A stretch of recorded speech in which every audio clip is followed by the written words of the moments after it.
The Tao of Self-Confidence, Episode 782. Welcome to the Tao of Self-Confidence, where I share stories of amazing women who have discovered their inner journey to self-confidence. Visit our website at thetaoofselfconfidence.com. Your inner journey to self-confidence awaits. Well, hello friend. Welcome to the Tao of Self-Confidence, where I share stories of amazing women who have discovered their inner journey to self-confidence. I'm your host today, Sheena Yap Chan, and today I have a phenomenal lady on the show today. She is the creator of the Filipina On The Rise podcast and platform, and I'm really excited to have her on and share her story with us today on self-confidence. So without further ado, I'm going to introduce you to Krystl Fabella. Krystl, how are you today? Maybe you can fill in a little bit more about yourself to the listeners. Hi, Sheena. Thank you so much for having me on here. I'm super excited. And yeah, I'd love to share more about Filipina On The Rise. It's a podcast as well as a platform that's really around elevating Filipina excellence, spotlighting Pinay powerhouses, and celebrating what it means to be Filipina. My mission here is really to create a narrative around modern Filipino women and just share more about our culture. We have kind of a history of being really underreported and underrepresented in different professions. And I'm just really excited to really propel our experiences to the surface, as well as with a lot of, other underrepresented women, just kind of creating that community of really finally representing ourselves and showing we're out here and we're doing big things. Awesome. Well, thanks for sharing that. And Krystl, what's your cultural background? I was actually born in the Philippines, so I am a 1.5 generation immigrant. I just learned that phrase 1.5, meaning don't know if I'm first or second. So it's kind of this in between, meaning that born in the Philippines, but then moved here at an early age. I was in second grade and spent most of my life here in California. And yeah, it's always been this journey of knowing that I had come from the Philippines and immigrated here, but being really assimilated and conditioning myself around American culture. And then it wasn't until I would say my later, early 20s, when I started really trying to embrace my roots and what it meant to be Filipina. It was always something that I didn't really, my immigrant background is something I resonated well with me. I spent a lot of time, I think, trying to assimilate into the US. And then now it's really this kind of journey about discovering what identity is and kind of creating a purpose around that. Thanks for sharing that. And Krystl, what'd be your favorite self-confidence quote? Right. Okay. So I definitely have a couple. I think they're coupled with each other. And one of them doesn't really have anything to do with confidence, but it really relates to it. I would say first and foremost, it's you are very powerful provided you know how powerful you are. I think that one spoke to me because a lot of times we're kind of walking around with our inner power. It just hasn't been self-recognized to its full extent yet. And we carry around this potential that, we're really only as powerful as we recognize ourselves in that and start kind of unleashing that. And coupled with that is another one of my other favorite quotes that I found recently by writer Nikita Gill that really stood out to me and kind of fuels the confidence around the purpose that I have. It says, your ancestors did not survive everything that nearly ended them for you to shrink yourself to make someone else comfortable. The sacrifice is your war cry. Be loud, be everything, and make them proud. And the reason why this feeds into my concept of confidence is that it's kind of like the North Star for me when I feel self-doubt and really questioning, what my purpose here is. And I've always kind of navigated being here in the States as we're really here on the terms of people who have, it's kind of crazy to say, but our ancestors and generations that got us here. So you almost feel this accountability and this louder purpose and cry of confidence, knowing that they've gotten you here. That sacrifice is our war cry, and it gives us permission to be loud and be everything and make them proud. And I think I've gotten through a lot of different phases in my life where I had to go to that test of, am I going to shrink back or am I going to be loud and have a voice and try to advocate for the change that I see necessary? And I'd love to share more about that. Thanks for sharing those great quotes. And in your own words, how do you define self-confidence?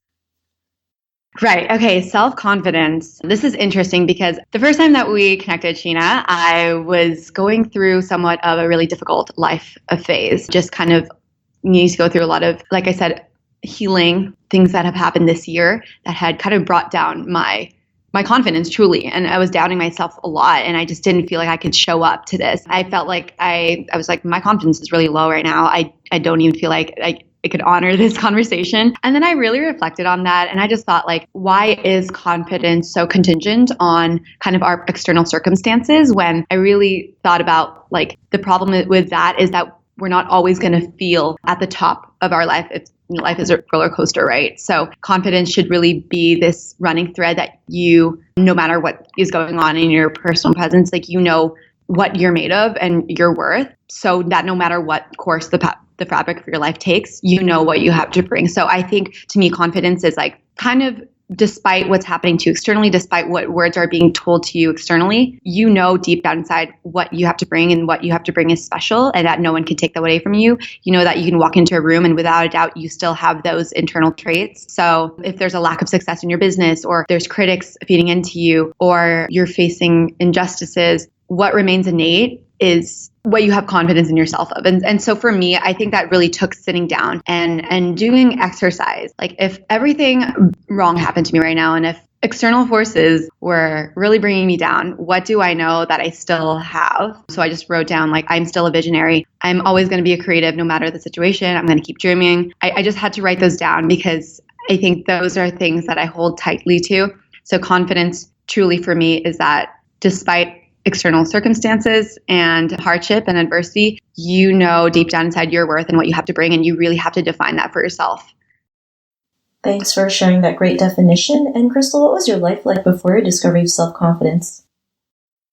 Yeah, so that was an interesting question, because I was like, I don't even feel like there is a big before and after. I think there's always different levels of it for me. And you just go through phases of tripping up and going through hardship. And then you come face to face with yourself. Like, what am I going to do in this situation? Am I going to shrink, or am I going to level up? Am I going to shrink, or am I going to step up to the plate and put myself in my comfort zone? And this one thing I read is, like, comfort zones don't keep your life safe. They keep your life small. And so before, like, hardship, so I'm going to give an example of something that happened during college. During college, my second year at UC San Diego, I had experienced a sexual assault, and it had really taken my whole second year over in terms of, going through a really difficult, like, kind of the legal system. And before then, I thought I was really confident about myself, and, but that it was more of a superficial confidence. And this really took away a lot of my confidence, because what happened was communities, or like the community around me, was finding out about it. And I was hearing things about myself that made me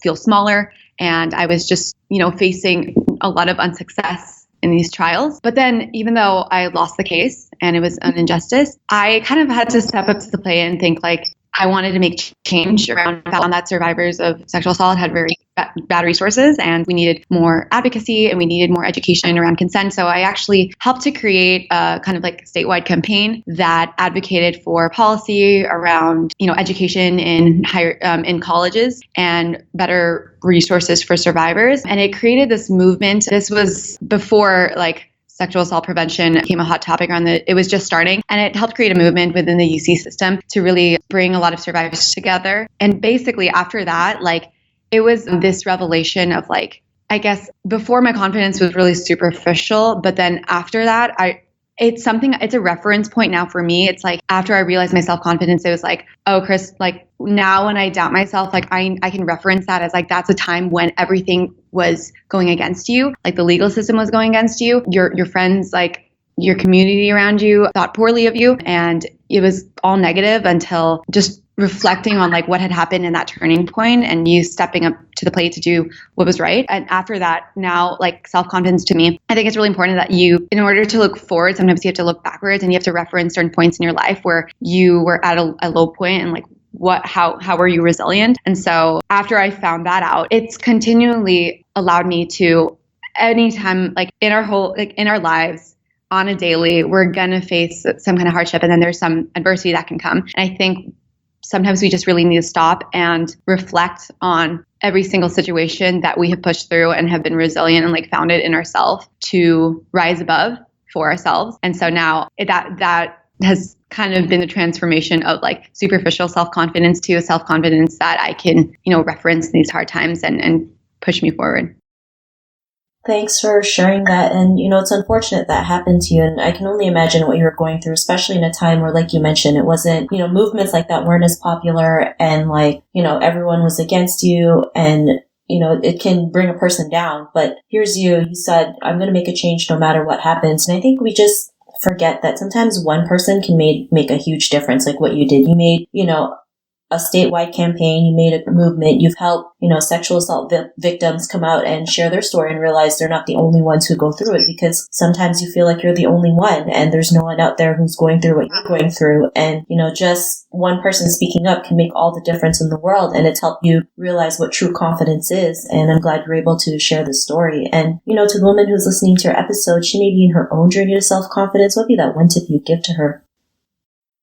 I would do an exercise with yourself. Really sit down and pinpoint every time of your life that you have been brought low, that you have been brought down. Because sometimes we think we don't have it in us, and then you remember what you how you pulled through, and that there was those resilience pieces. And we need to remember, we've gotten ourselves through before. And I have to continually reference, even now, if I'm facing a low point in my career or something, I need to remember, you need to sit down with yourself and really remember your own resilience. So if you're going through your own journey of self-confidence, sometimes you don't have to start with what's the next step? Who's going to inspire me? Who's going to pour into me? That's really important. But also you can start with yourself. You can think about when you were younger and your parents were going through a divorce and how you still powered through and took care of your siblings, or when you were struggling through college and you got through those exams because you worked your ass off and you didn't have any prior